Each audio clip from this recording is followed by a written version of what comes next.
He's the perfect. Ready? Go! Let's fight!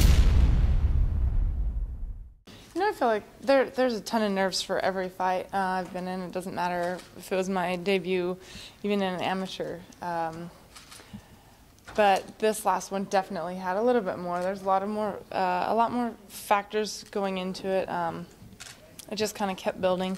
One bad injury, second bad injury, to postpone it, and just all the anticipation, kind of expectation, and finally just to get in there and do it, and then kind of bumped up to the co-main. And so yes, it was the biggest event I've ever fought in front of, and coming off of big injuries and first fight in the UFC. I don't feel like I'll ever feel the emotions that I felt for that fight, but I still felt all right. There's things I took from the fight that I learned from that I want to do better. There's things that I did in the fight that I'm proud of, and there's a lot of things that I did not do that I want to be able to show. I know I have a lot more potential than I showed in my last fight, which kind of just is the pressure I put on myself to show that going forward.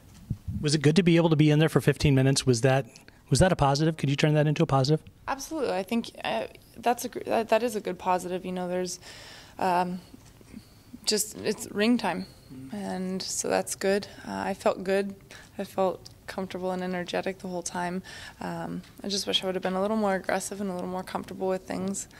So hopefully we'll be able to do that this coming Wednesday. Yeah, I was going to say that's probably not your goal going forward, to spend 15 minutes in there every time, right? Do you use that as a motivating factor as you build toward the fight? You know, for me, it's a personal expectation I have on myself to do better. I don't ever count on a fight ending early, because then I wouldn't, to me, be mentally ready for the whole thing. I train for the full fight and then some. So if it comes early, great. So I mean, any fighter's looking for the knockout at any point if they can get it, and obviously that's what I would love to do, and walk home with a knockout bonus. That'd be great. You talk a little bit about her game and what she was able to do her last time out, you know, going down to Brazil and submitting somebody in Brazil. That's not an easy thing to do, but you seem to be a different style fighter than her last opponent. She's coming off of a really big win. I think that was one of the biggest upsets. I think a lot of anybody in the organization or any of the fans were thinking. That just also shows that anything can happen in this game.